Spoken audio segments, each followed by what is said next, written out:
TG Plus News edizione di Venezia, buon pomeriggio. Apriamo il nostro notiziario con la cronaca.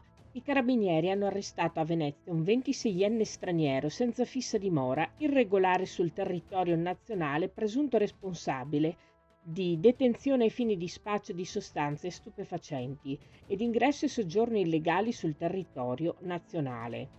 I militari, travestiti da runner, dopo aver notato l'uomo in un campo veneziano aggirarsi con fare sospetto, nonché uno strano viavai di giovani, lo hanno sorpreso mentre cedeva a un cliente una dose di sostanza stupefacente di tipo hashish. Nella circostanza i militari operanti hanno altresì rinvenuto nelle immediate vicinanze un pacchetto di sigarette precedentemente occultato dallo straniero su un davanzale di una finestra, contenente ulteriori 10 dosi della medesima sostanza stupefacente. La persona arrestata, a seguito dell'udienza di convalida, è stata condannata alla reclusione di 8 mesi con nulla osta all'espulsione. L'uomo è stato accompagnato presso il centro di permanenza per il rimpatrio di Torino. E all'aeroporto Marco Polo di Venezia Tessera, la Polizia di Stato di Venezia ha tratto in arresto 5 cittadini di nazionalità straniera per possesso di documenti contraffatti validi per l'espatrio. In particolare, personale dell'Ufficio di Polizia di Frontiera di Venezia ha individuato e arrestato i cittadini di nazionalità straniera che, con documenti verosimilmente contraffatti, si stavano imbarcando su alcuni voli diretti in Spagna.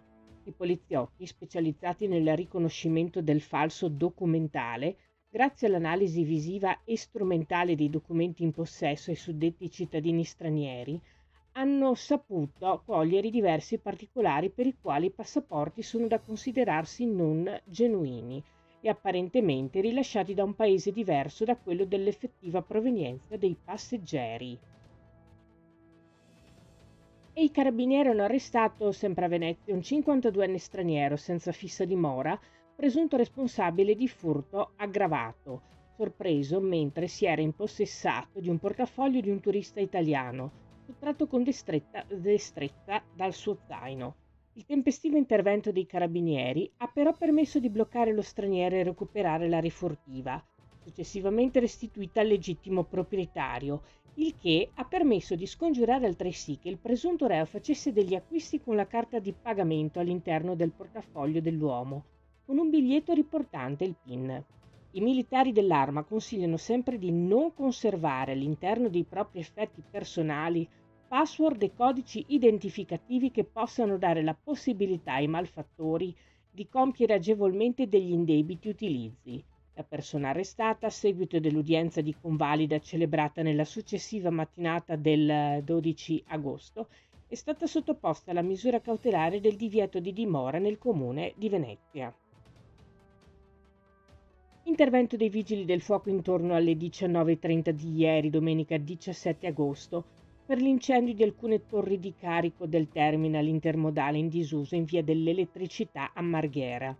Al lavoro per spegnere il rogo ed escludere la presenza di eventuali persone coinvolte, la squadra dalla centrale di Mestre con il supporto dell'autoscala e dell'autobotte. Questa era la nostra ultima notizia. Grazie per essere stati con noi. Arrivederci.